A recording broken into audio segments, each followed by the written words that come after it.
noches. Hoy nos toca un nuevo estudio. Ahora vamos a ver otro juez. Sí, pero seguimos con la misma idea de la vez pasada. La vez pasada estábamos viendo ¿a quién vimos? ¿A qué profeta, perdón, a qué juez estábamos viendo? ¿Sí recuerdan o no? Parece que no. Fue Gedeón. Hoy vamos a ver a un hombre llamado Jefté. Este es un asunto un poco complicado, porque recordamos la vez pasada que en cuanto a Gedeón ya se había desviado un poquito, o mucho más bien, y empezaba a hacer lo que él quería. Recordamos que este hombre había sido un hombre tímido, miedoso. Sin embargo, su corazón cambió, su actitud cambió posteriormente. Ahora, en esta historia vamos a ver algo, situaciones complicadas de una familia, ¿sí? Una familia de un matrimonio donde este Jefté nace de una prostituta, ¿sí? Y crece con sus hermanos, pero en su casa de su padre, pero posteriormente lo corren a Jefté y él se va. Y él tiene familia y tiene hijos, una hija, especialmente se menciona de una hija, ¿sí? Y esta historia es importante que meditemos sobre ella, ¿sí? Ya que se sigue viendo la actitud del pueblo judío alejado de Dios. Ese es el punto importante. Como estamos nosotros, debemos meditar en lo que en el video que veamos ahorita. Empecemos a meditar entre nosotros qué está sucediendo. Vamos a ver el video entonces.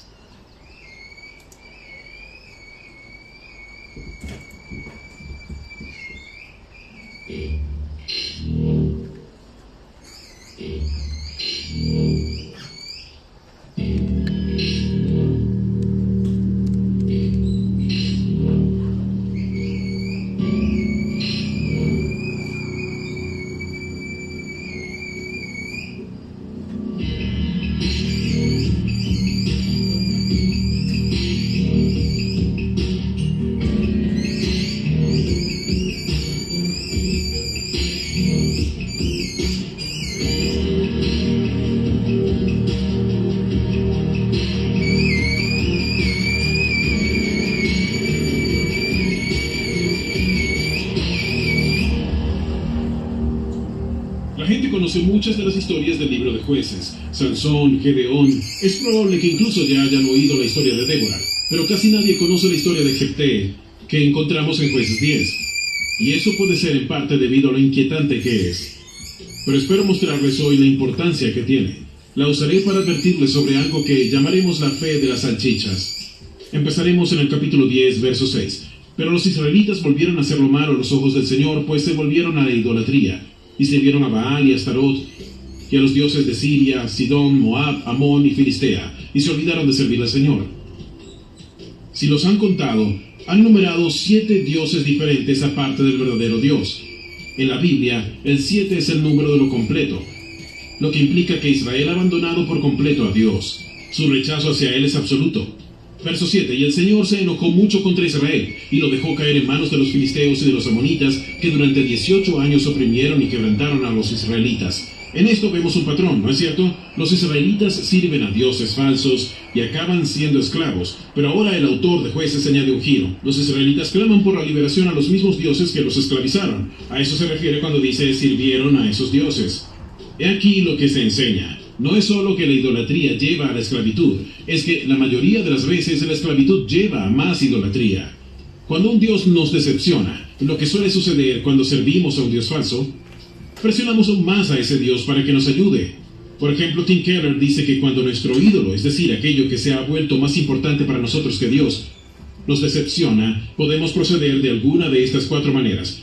La primera opción es culpar al ídolo mismo. Decimos que el problema era que el novio no era el indicado o la novia y necesitamos una nueva, o que necesitamos más dinero o necesitamos nuevos amigos. La segunda opción es culparnos a nosotros mismos. Algo en mí no va bien. Quizá no soy una buena persona. Y cargamos con el complejo de culpa. La tercera opción es culpar al mundo. Nos volvemos cínicos y pensamos que tal vez la felicidad es imposible en este mundo.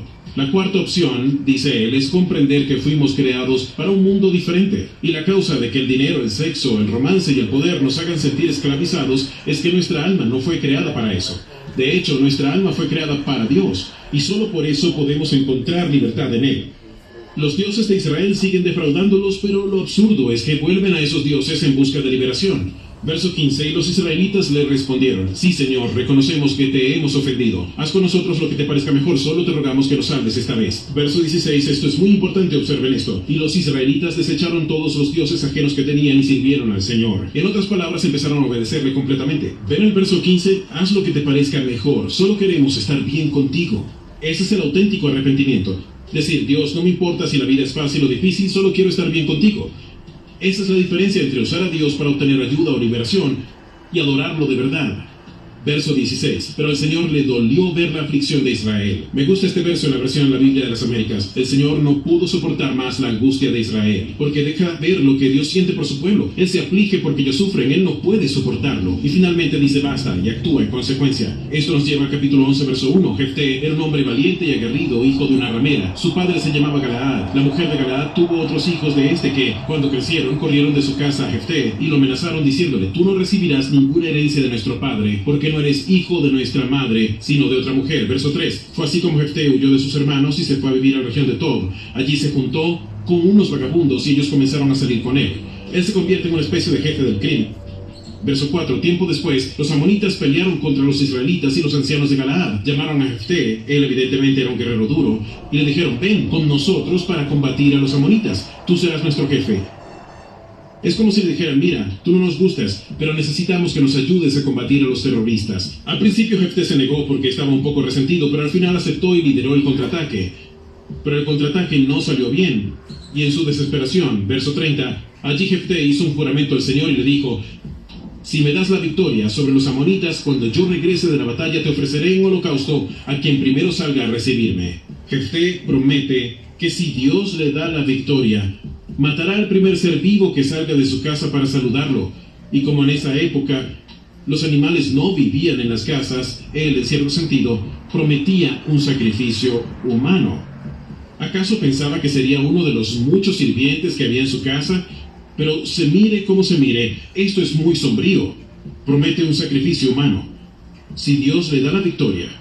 Verso 32. Luego Jefté avanzó contra los amonitas y peleó contra ellos, y con la ayuda del Señor los venció. Cuando Jefté regresó a casa, la primera persona que salió a recibirlo fue su hija. Él jamás se habría imaginado que su hijita sería la primera en salir a felicitarlo. Tenía todos estos sirvientes y creyó que uno de ellos saldría y piensa: bueno, ¿qué puedo hacer? Hice un juramento a Dios, y si me retracto, Dios seguramente me maldecirá. Presten mucha atención a esto. Dios nunca le dijo a Jefté que hiciera ese voto. Nunca se lo ordenó. Jamás sugirió nada de eso. Pero Jefté lo cumple y mata a su hijita. Algunos comentaristas dudan si se limitó a enviarla lejos, pero el contexto deja muy claro que él la ofreció como holocausto. Por eso, tras la gran victoria que Dios ordenó, Jefté ofrece a su propia hija como sacrificio humano. Al leer esto, podríamos pensar: ¿por qué haría Jefté un voto tan estúpido y por qué después de hacerlo lo llevó hasta el final, si Dios nunca le pidió que hiciera ese voto? De hecho, es una violación directa del mandato divino, pero así era. Así se agradaba a los dioses paganos en aquellos días. Y en Jefté influía más la idea que su cultura tenía de Dios que la palabra de Dios. Israel había perdido el auténtico conocimiento de Dios y debido a eso empezó a imitar las ideas religiosas de la cultura que lo rodeaba, en vez de hacer que la palabra de Dios determinara sus ideas. Se suponía que Israel debía enseñar su cultura para censurar la cultura de ellos. Por el contrario, ahora la imitan. Dios jamás ha pedido ese tipo de sacrificio para obtener su favor. De hecho, lo prohíbe rotundamente. En Deuteronomio 18 leemos que nadie haga pasar a su hijo o a su hija por el fuego. No se puede decir más claro. La hija de Jefté muere porque en su padre influye más la cultura que la palabra de Dios. El voto de Jefté nos podrá parecer repugnante, pero creo que muchos caemos en la misma trampa. Tratamos de obtener la aprobación de Dios. Cuando se trata de agradar a Dios, nos dejamos influir más por nuestra cultura que por la palabra de Dios. Por ejemplo, pensamos, Dios, puede que si doy este dinero tú me bendigas. O tal vez cuando pecamos pensamos, Dios, si me siento muy culpable y me castigo bastante, o si hago esto o lo otro y prometo ser mejor, quizá me perdones. La palabra de Dios dice que su gracia es un regalo. Es como el favor que otorgo a mi hijo o a mi hija. Mi hijo o mi hija no se ganan mi favor, solo lo reciben. Efesios 2, 8 al 9 dice que la gracia de Dios nos ha salvado por medio de la fe, que es un don de Dios, no es resultado de las obras para que nadie se vanaglorie. En realidad solo hay dos religiones en todo el mundo. Existe la religión global, que se deletrea H-A-Z, y nos enseña que si hacemos bastante, sacrificamos bastante, damos bastante, oramos bastante o somos bastante buenos, entonces Dios nos aceptará. Esa religión adopta nombres diferentes en nuestro mundo: islamismo, budismo, algunas tergiversaciones del cristianismo. La otra religión es el Evangelio, que se deletrea H-E-C-H-O. Lo que me otorga la aceptación de Dios no es lo que hago, sino lo que Jesús ha hecho por mí y que me ofrece como un regalo que solo puedo recibir. La historia de Jefté nos advierte con crudeza que si no aprendemos eso y no lo enseñamos a nuestras familias y comunidades, destruiremos nuestras vidas y las de ellos. Pero por trágica que sea esta historia, los problemas familiares de Jefté no han acabado. Los hombres de Efraín, o sea, los israelitas de otra parte del país, se reunieron y dijeron a Jefté: ¿por qué cruzaste a pelear contra los hijos de Amón sin llamarnos para que fuéramos contigo? Se sentían insultados y menospreciados. Quemaremos tu casa sobre ti. Verso 4. Entonces Jefté reunió a todos los hombres de Galaad y peleó contra Efraín. Verso 5. Y se apoderaron los galaaditas de los vados del Jordán al lado opuesto de Efraín. Y aconteció que cuando alguno de los fugitivos de Efraín decía: dejadme cruzar, intentaban cruzar el río, los hombres de Galaad le decían: ¿eres efrateo? Porque estos eran los que querían capturar. Si él respondía no, entonces le decían: di pues la palabra Shibolet. Pero él decía Sibolet porque los efraimitas no podían pronunciarla bien, y de esta forma sabían que era efraimita. En diferentes partes de Israel se hablaba con diferente acento. Cuando una persona pronunciaba mal Shibolet, entonces le echaban mano y lo mataban junto a los vados del Jordán, y cayeron en aquella ocasión 42,000 de los de Efraín. Verso 7. Y Jefté juzgó a Israel 6 años. Solo 6 años, por cierto. Habían estado oprimidos 18 años. Esta es la primera vez en el libro de Jueces que la liberación es más breve que la opresión. Es decir, la esclavitud empeora y la liberación se debilita. Y dice: murió Jefté Galaadita y fue sepultado en una de las ciudades de Galaad. 3 lecciones cortas. Número 1. Nuestra cultura influye más de lo que creemos. Jefté no era consciente de ello, pero muchas de sus ideas sobre Dios y la vida dependían de la cultura en la que vivía, más que de la palabra de Dios, y por eso terminó con un brebaje de fe que no era cristiano en absoluto. Era una mezcla de fe verdadera con adoración pagana que al final hiere a mucha gente, sobre todo a su hija. Véanlo de esta manera: la verdadera fe es como un filete de carne de primera calidad. Compara esa clase de carne con una salchicha. Si leen la etiqueta donde figura el contenido de un paquete de salchichas, no se animan a consumirla. Encontrarán ingredientes como pavo mecánicamente recuperado, sea lo que sea eso, así como jarabe de maíz, sal, fosfato sódico, eritorbato sódico, nitrato sódico y maltodextrina. ¿Qué pretendo decirles con esto? Una salchicha, por muy sabrosa que sea, y a mí me gustan las salchichas, no está hecha solo de carne. Y los nutricionistas les dirán que no es lo ideal para comer de forma habitual. Espiritualmente, muchos cristianos construyen su fe como una salchicha barata. Toman un poco de la verdad cristiana, la mezclan con otras cosas de su cultura, tal vez con algunos deseos, algunas creencias de su cultura, y luego meten esa basura en su alma. Esto no es solo malo para ustedes, es espiritualmente tóxico. No exagero el peligro de esto. Lo hacemos con nuestra fe sin ser conscientes de ello. Mezclamos carne pura de fe cristiana con grandes cantidades de nitrato de sodio y maltodextrina de nuestra cultura. Esta confusión le costó a Jefté la vida de su hija. Escuchen, comprender bien el Evangelio e interpretar la Biblia correctamente es un asunto de vida o muerte. Número 2. Segunda lección. A la humanidad siempre le ha costado creer en la gracia de Dios. El Evangelio es tan sencillo que un niño puede entenderlo. Nada pueden hacer para que Dios los ame más, y nada de lo que hayan hecho hará que Dios los ame menos. La justicia es un don que Él les da, en amor, gracias a la obra acabada de Cristo. Es simple de entender, pero a pesar de eso, a mucha gente le cuesta creer. Martín Lutero, el gran reformador, dice que es porque estamos programados para la justificación por las obras. El instinto nos dice que debemos probarnos a nosotros mismos ante Dios. Somos como un auto muy mal alineado. En cuanto olvidamos el Evangelio, nuestro corazón instintivamente virará hacia la zanja de la justificación por las obras. Esto es lo que distingue al cristianismo de cualquier otra religión. Este énfasis en que somos salvos por la gracia y no por nuestras buenas obras. Cuentan que C.S. Lewis caminaba por los pasillos de Oxford, donde era profesor de literatura, y en un aula había un grupo de profesores discutiendo que todas las religiones en esencia eran iguales. Ellos sabían que Lewis era cristiano, así que al pasar por allí lo llamaron Clyde, así se llamaba él. Le dijeron, ven un momento y responde esta pregunta. Él entra y ellos le dicen, ¿tú eres cristiano? Hemos hecho una lista en la pizarra de todo lo que tienen las religiones en común. ¿En qué se diferencia tu cristianismo? Y C.S. Lewis se acerca, toma una tiza y dice, fácil, no han incluido lo más importante, y escribe en grandes letras en la pizarra la palabra gracia. El cristianismo es la única salvación, la única religión que enseña que somos salvos no por lo que hacemos, sino por lo que hizo Jesús, que hemos recibido como un don gracias a su amor por nosotros. Número 3, la tercera y última lección. Necesitamos un juez mejor. Este es un tema recurrente en todas estas historias, ¿no? Necesitamos un salvador mejor que los que surgieron en Israel en esa época. Jefté era un libertador, pero era un libertador quebrantado. Y está claro que Israel necesita uno mejor. Incluso en la vida quebrantada de Jefté se vislumbra este Salvador mejor que vendrá y que necesitamos con urgencia. Al igual que Jefté, Jesús también fue apartado de sus hermanos, despreciado y rechazado por la humanidad.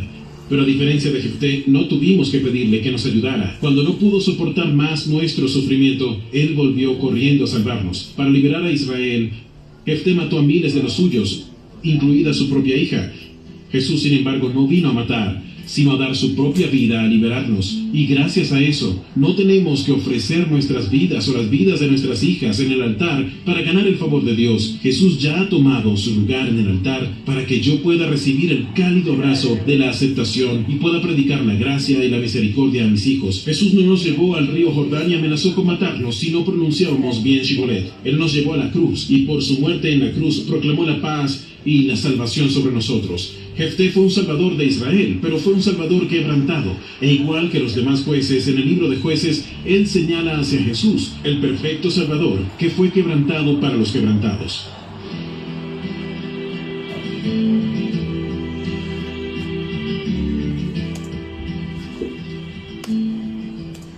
Bien, hermanos. Venimos a Jueces, capítulo 10, por favor.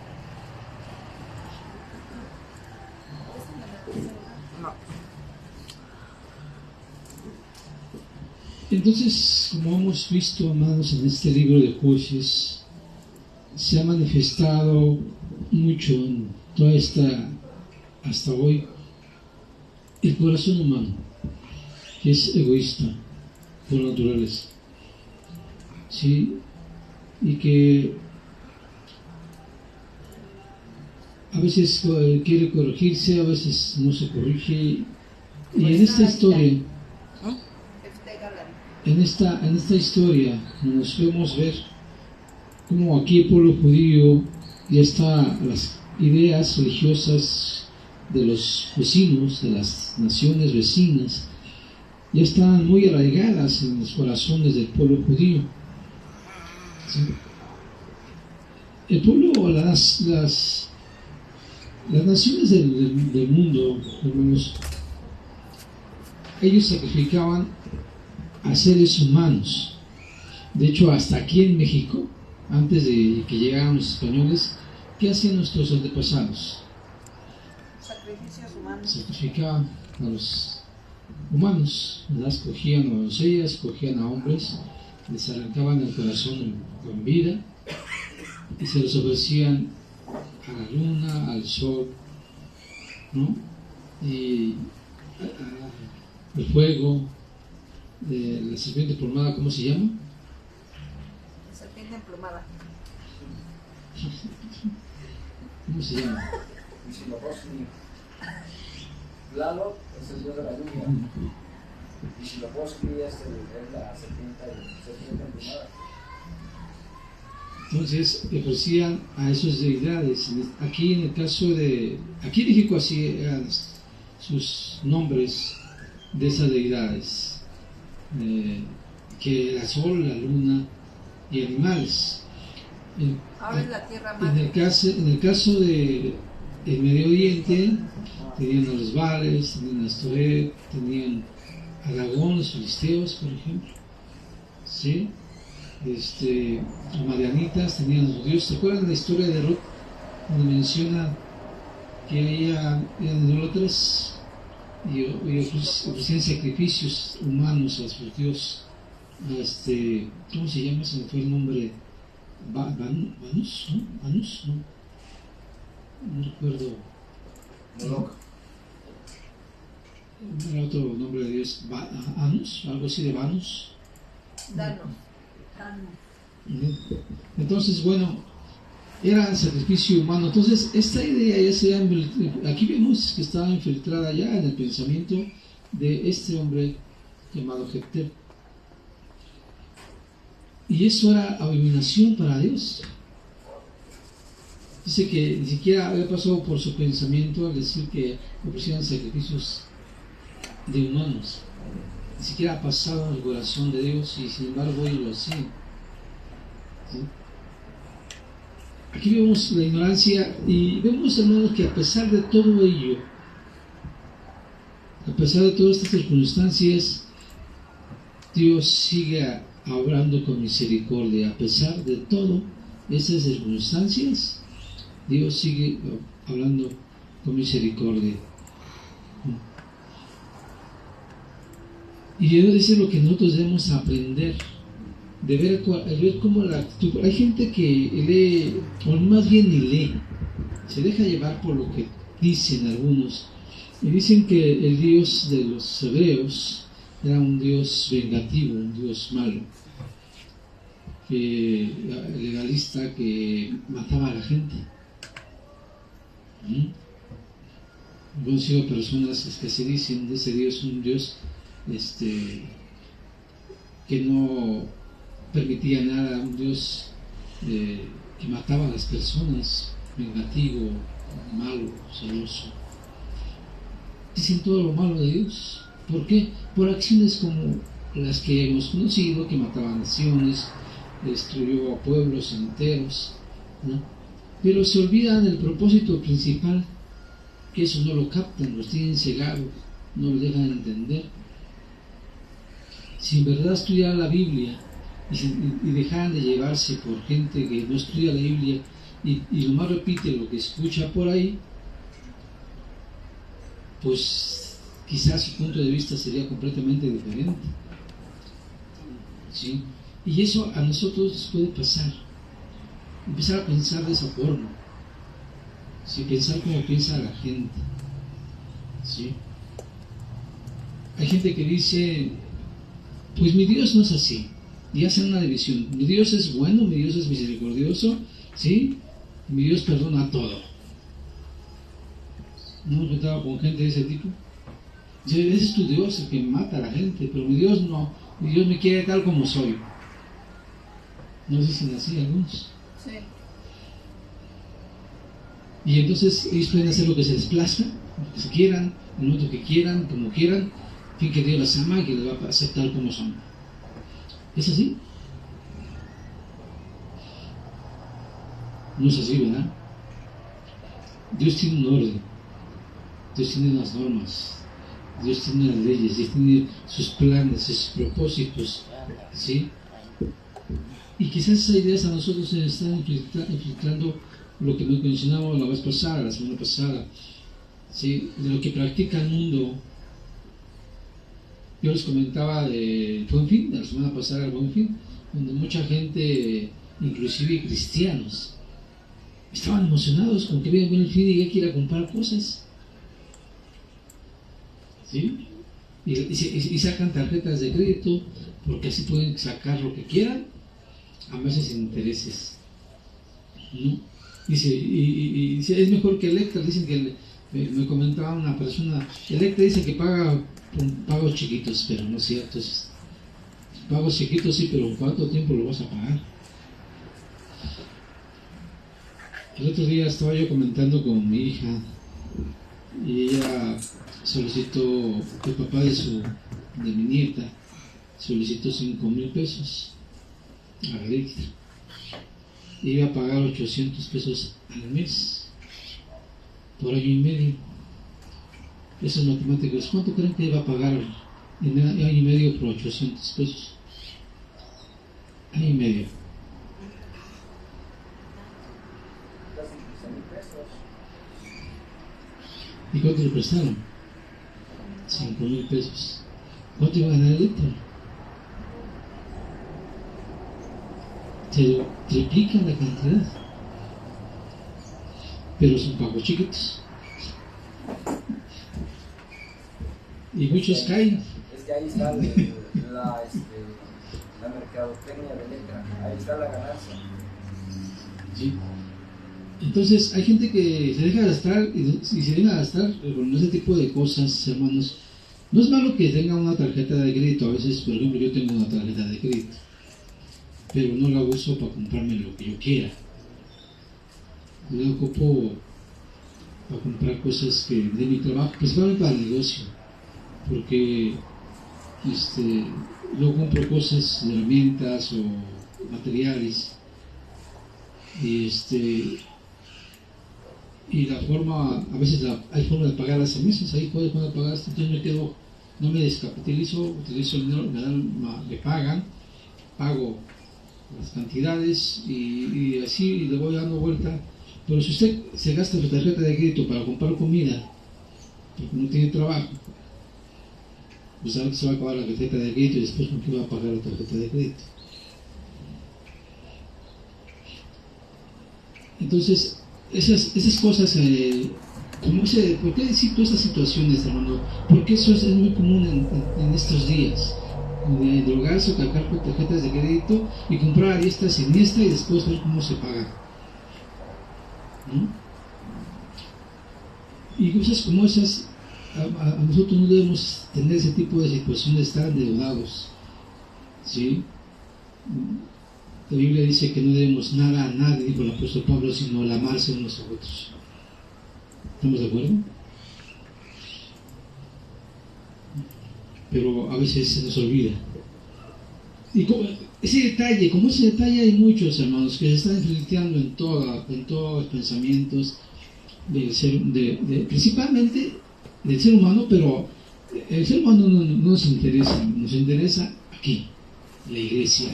¿Cómo pensamos nosotros? ¿No? ¿Cómo pensamos nosotros? Ese tipo de pensamientos nos están invadiendo a nosotros y dejamos que eso nos consuma y ahora todos estamos con dolores, no podemos dormir por tantas situaciones porque no tenemos los recursos suficientes. En lugar de tener para comer, tenemos a veces ganamos para pagar, no más para pagar. Y las necesidades con que se cubren y se esclaviza aún a eso, ¿no? Y Dios nos llamó a ser libres hasta de eso, hasta de ese tipo de cosas, ¿sí? Vuelvo a repetir y les comento porque el mundo es así, ¿sí? Y esas ideas en nuestra forma de actuar, nuestra forma de pensar, se están metiendo en nosotros. Y que nos olvidemos de la palabra de Dios y hagamos lo que queremos, como aquí estamos viendo en el estudio de hoy. ¿Sí? Miren, veamos aquí en el capítulo 10, nuevamente, aquí en el verso 6.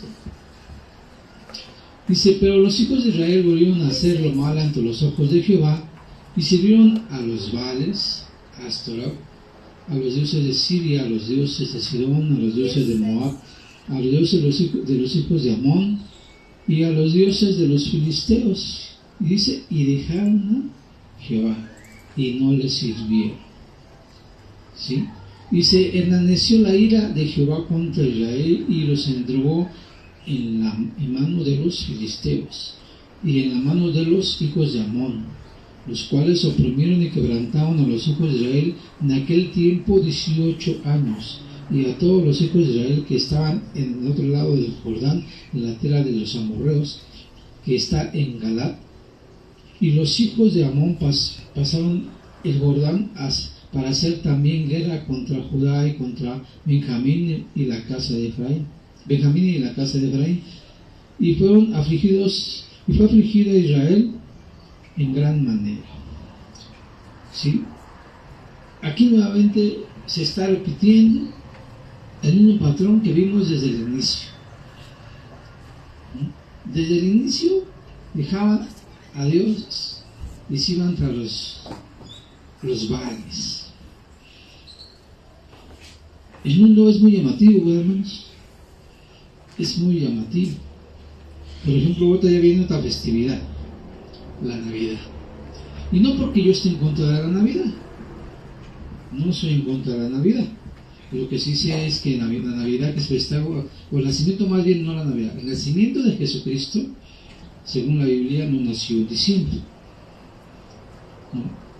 Pero la seguimos nosotros como cristianos no tanto por la fecha de nacimiento, sino más bien por lo que hizo Jesús allá a la tierra. ¿Sí? Fue nuestro Salvador. ¿Okay? O es más bien nuestro Salvador. Pero ¿qué pasa también en el tiempo de Navidad? Que viene Santa Claus, en el caso de los niños, ¿verdad? Muchos niños, usted le preguntan ¿qué festejan en diciembre? Santa Claus. ¿Y qué esperan que llegue ese día? ¿Para qué? A ver, ¿para qué esperan muchos niños? Para los regalos. Para los regalos. ¿Y cuál es el propósito de la Navidad? ¿De que llegara Santa Claus y le dejara regalos a los niños? ¿Cuál es el propósito de la Navidad? A ver, hermanos. Están durmiendo. ¿Sí, no?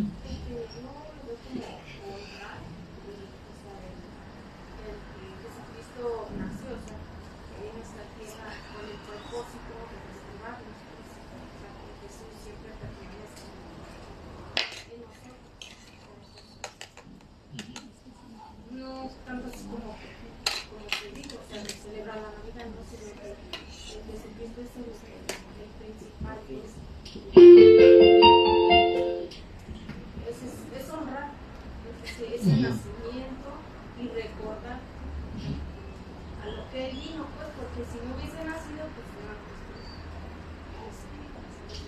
no. Así es. Bueno, pero la gente, la mercadotecnia, ¿qué ha hecho? ¿Qué ha hecho? O el ser humano, ¿qué ha hecho con esta festividad? Desvirtuar el propósito real que es Jesucristo. Ok, entonces nosotros, yo les pregunto, hermanos, ¿podemos reunirnos con la familia para celebrar la Navidad o no podemos hacerlo? ¿Ustedes qué piensan? Que sí, pero es una oportunidad de hablarles y decirle que el propósito principal no es el intercambio de regalos de Santa Claus, sino el propósito de la Navidad es darle principalmente gracias a Dios de que vino a este mundo para que nosotros pudiéramos ser salvos. Ese es el motivo principal. Así es. De momento la gente se reúne porque se festeja el nacimiento de Jesucristo. ¿A usted le gustaría que le hicieran una fiesta de su cumpleaños en su familia y a usted la ignoraran? ¿Cómo que? Imagínense la escena, están ahí, viene la fiesta de cumpleaños suyo. Por ejemplo, dice el cumpleaños de mi esposa, ¿no? Es pequeño comercial. Al rato le felicitamos. Entonces supongamos que nosotros como iglesia nos organizamos para festejar el cumpleaños a mi esposa. Pero llega a mi esposa y le decimos no lo tomamos en cuenta. ¿Será correcto? No. Y la gente es lo que hace, hermanos. ¿Para qué se junta la gente? ¿Para qué se festeja? ¿Para ver? Para tomar, ¿no? Para Tomar, comer y convivir y no no beber, arrollarse supuestamente. ¿Alguien siquiera pasa por su cabeza eso que acabamos de comentar del nacimiento de Jesús? No. Aunque no nació Jesús en esa fecha, pero ¿alguien por lo menos hace mención de ello?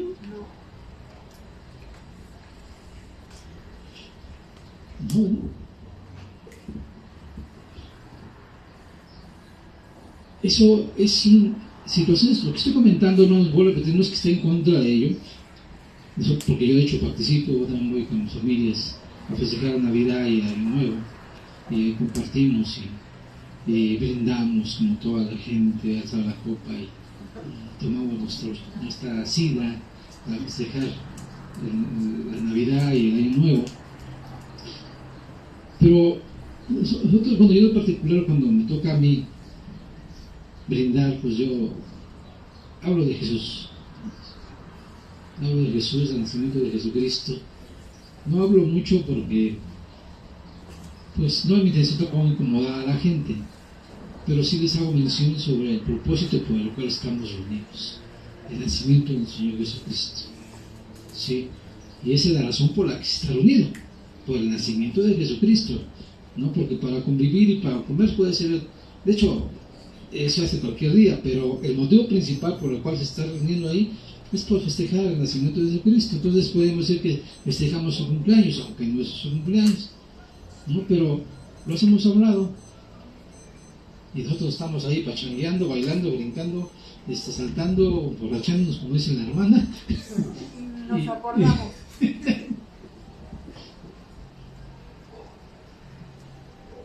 Es importante, hermanos, que empecemos a meditar este asunto, porque qué tanto en nuestras vidas se están enfrentando ese tipo de cosas como le pasó a Israel, ¿sí? Ve lo que pasó más adelante,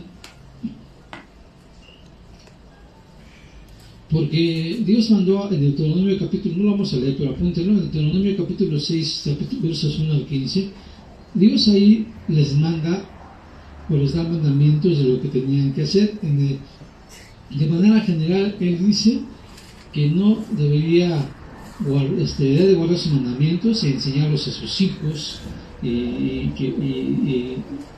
todo lo que tenía que hacer el pueblo judío, cosa que no lo hicieron, y como no lo hicieron enseñándolo, no estudiaban la palabra de Dios, a Josué se le dijo: no se apartará de ti este libro de la ley, ¿y recuerdan? Meditarás de día y noche, y que solamente así dice, leer, tendrá éxito, ¿sí? En todo lo que hiciera. Pero ellos olvidaron, y vemos aquí el fracaso de Israel, ¿sí? Vemos aquí el fracaso por no seguir los estatutos de Dios. Entonces se vino de pique, aunque Dios nunca los dejó solos. Y en esta ocasión, con este hombre que no fue llamado, era una persona que había sido una prostituta. Imagínense aquí la familia de Jefté, hermanos. Aquí menciona brevemente que no lo querían porque no era hijo de su mamá, inclusive lo corrieron. Pero antes de que lo corrieran, se imaginan la situación como estaba. Por los pleitos, discusiones, El ¿sí? rechazo hacia él. El rechazo. ¿Cómo creen que él se llegó a sentir?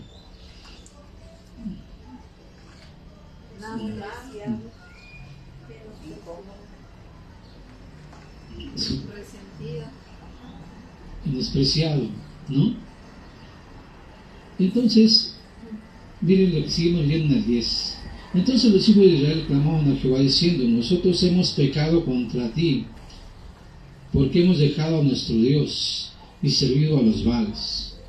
Y Jehová respondió a los hijos de Israel: ¿no habéis sido oprimidos en Egipto de los amorreos, de los amonitas, de los filisteos, de los de Sidón, de Amalek, de Maón? Y clamaron a mí y no les libré de sus manos. Mas vosotros me habéis dejado, dice, y habéis servido a dioses ajenos, por tanto yo no los libraré más. ¿Sí? Entonces, andar y clamar, dice Dios. Fíjense lo que le dice Dios: anden y clamen a los dioses que habéis elegido. Díganles a ellos que los liberen, que los salven, que los rescaten. ¿Por qué no claman a ellos si a ellos les sirven?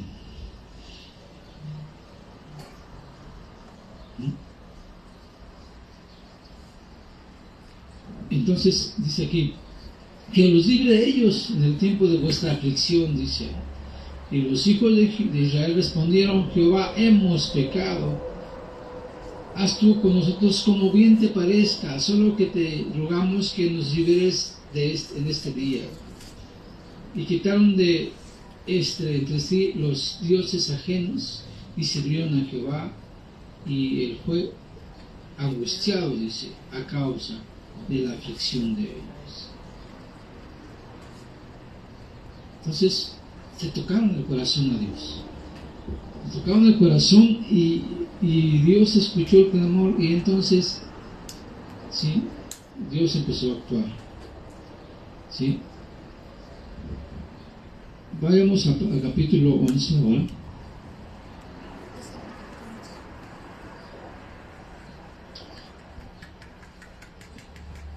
Y vemos aquí. Jefté, galadita, era esforzado y valeroso. Era hijo de una mujer, ¿qué dice que? Ramera. Y su padre de Jefté era Galad. Pero la mujer de Galad le dio hijos, los cuales cuando crecieron echaron fuera a Jefté, diciendo: no heredáis la casa de nuestro padre, porque eres hijo de otra mujer. Huyó pues Jefté de sus hermanos y habitó en la tierra de Tob, y se juntaron con él hombres ociosos. Fíjese lo que dice: que juntaron con él hombres ociosos, los cuales salían con él. ¿Qué les transmite este mensaje, esta parte que acabamos de leer? Lo que ya hemos comentado, pero aquí el punto dice que huyó. ¿Y quiénes fueron los que le siguieron a él? Hombres ociosos. ¿Qué quiere decir esto? ¿Qué pueden entender esto con hombres ociosos? Que no trabajaban. ¿Mm? Que no trabajan. Que no fue nada de provecho. Que no aportaban nada, que además estaban perdiendo el tiempo. O sea, se puede decir que era gente que ya no tenía ningún oficio, ningún beneficio, y que andaban ahí vagando sin hacer nada. Y es como ahorita, por ejemplo, la gente que anda ahí drogándose, alcoholizándose, ¿sí? Quizás algunos ahí haciendo cosas como limpiando parabrisas, cosas así, para ganarse para su vicio, ¿no? Hasta este grado llegó esta persona. ¿Podemos compararlo con él? Podemos decir que sí. Podría ser la forma en la cual estaba viviendo este hombre, ¿sí? Pero vemos más adelante que después que los hijos de Amón hicieron guerra contra él, en el versículo 4. Cuando los hijos de Amón hicieron guerra contra él, los ancianos de Galad fueron a traer a Jefté a la tierra de Tob, ¿sí? Y le dijeron: Jefté, ven y serás nuestro jefe para que peleemos contra los hijos de Amón. Entonces aquí, ¿quién le llamó? ¿Lo llamó Dios? El pueblo judío, ¿sí? Y miren lo que pasa después. Aquí en el verso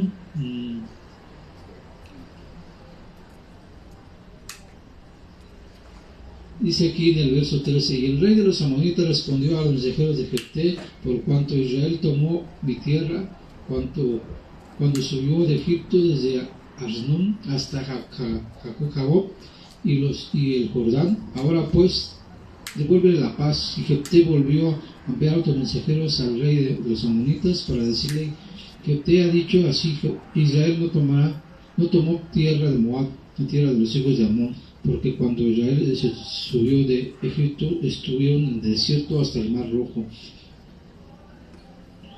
y llegaron a Cádiz. Entonces Israel envió mensajeros al rey de Edom, diciendo: yo te ruego que nos dejes pasar por tu tierra, pero tu rey de Edom no nos escuchó.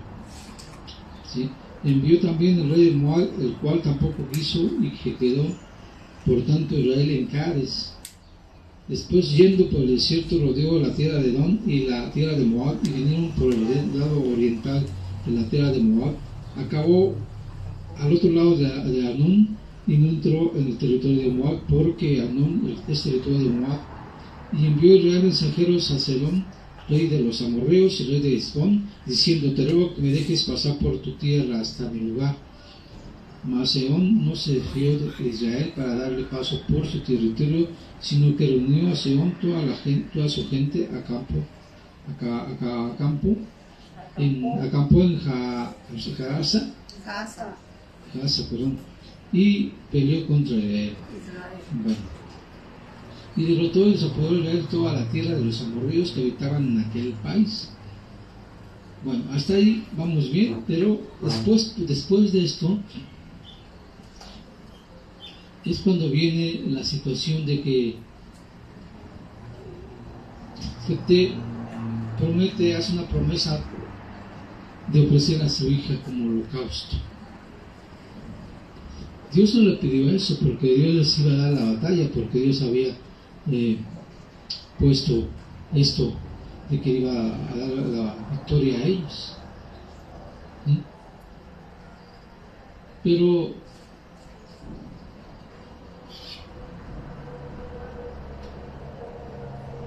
entonces, en el 29. ¿dónde está? No es que estoy buscando el texto, pero no lo encuentro. Sí, dice 29. ¿De qué? ¿Del 10? Del 11. Sí, pero no dice eso. El Espíritu de Jehová vino sobre Jefté y pasó a Gat y a Manasés, y allí pasó a Mizpa de Galaad, y de Mizpa de Galaad pasó a los hijos de Amón. Aquí está en el 31, en el 30, si estaba buscando. Y Jefté hizo un voto a Jehová, diciendo: si entregaras a los amonitas en mis manos, cualquiera que saliera de la puerta de mi casa a recibirme, cuando regrese victorioso de los amonitas, será de Jehová, y lo ofreceré como holocausto. Y lógicamente pues Dios le dio la victoria, pero no se olvidó completamente de que él a lo mejor se imaginó: pues si sale un sirviente mío,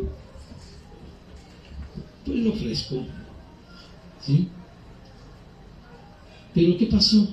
En el versículo 34. Salió su hija. Entonces volvió Jefté a Mizpa, a su casa, y aquí su hija, que salió a recibirle con panderos y danzas, y ella era sola, su hija única, no tenía fuera de ella ningún hijo ni hija. ¿Sí? Entonces dice que cuando lo vio, se rompió Jefté sus vestiduras y se la rasgó. Así fue como hizo este voto, y acabó siendo sacrificada esta mujer, ¿sí? Porque había hecho compromiso con Dios de que le iba a ofrecer. Aunque Dios no le ofreció esto, él se comprometió a hacerlo. Pero hay otras traducciones dicen que sí murió, que fue ejecutada en sacrificio.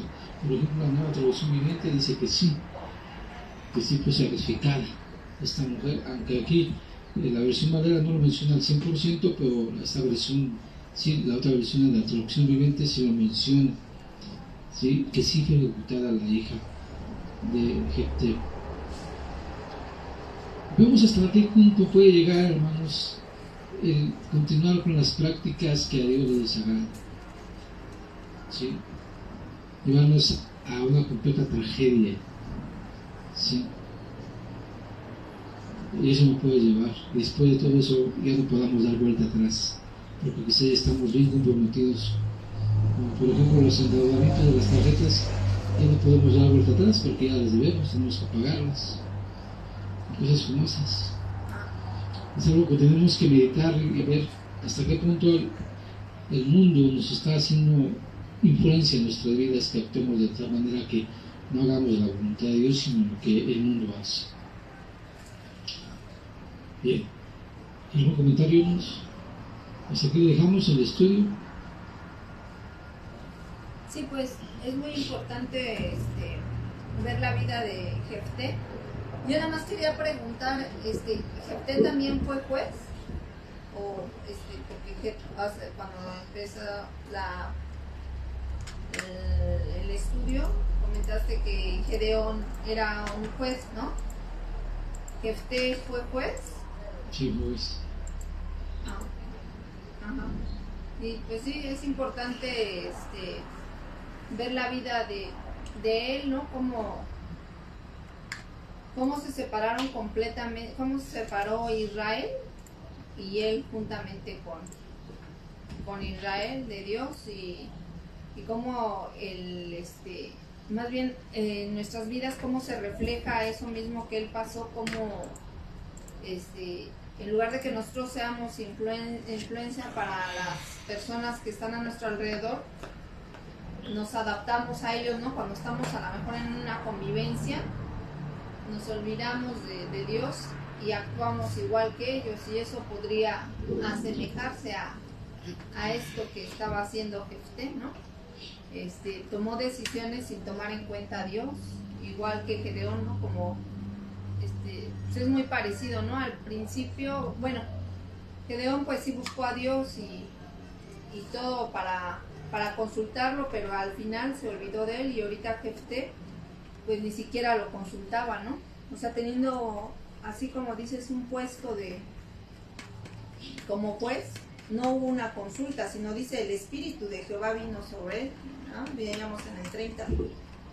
El Espíritu vino sobre él, pero él no consultó, sino él hizo lo que quiso. Él hizo lo que veía de otras naciones, ¿no? Sí, algo importante, hermanos, también en la actualidad hay muchas cosas que están metiendo en la iglesia, pero eso lo vemos la semana que entra, cosas que están metiendo que malas enseñanzas equivocadas, ¿sí? Y que a veces el mundo las acepta como verdades, ¿sí? Bueno, vamos a terminar con una oración, hermanos, ¿sí? Vamos a terminar con una oración y dar gracias a Dios. Bendito Dios, Padre Santo, estamos aquí agradecidos por tu palabra, Señor, que nos enseña todos. Siempre estamos aprendiendo cosas nuevas, Señor, viendo del pasado, Padre, cosas que cometió Israel, tu pueblo, Señor, y que a nosotros nos sirve como ejemplo para que evitemos tales conductas, tales comportamientos de ellos, que nos avancemos en ti, Señor. Que este estudio nos haga reflexionar y meditar en los pasos que estamos haciendo y ver hasta qué punto el mundo influye sobre nosotros, que nos apartemos de ti y dejemos de consultar tu palabra y hagamos lo que queramos, como el pueblo judío lo hacía en este tiempo, el tiempo de los jueces. Te damos gracias, Señor, te damos que nos bendigas y que este tiempo de estudio y lo que resta del día de hoy podamos seguir con tu bendición, Padre Santo. Te damos de toda la gloria en nombre de tu Hijo Jesucristo. Amén. Amén. Y amén.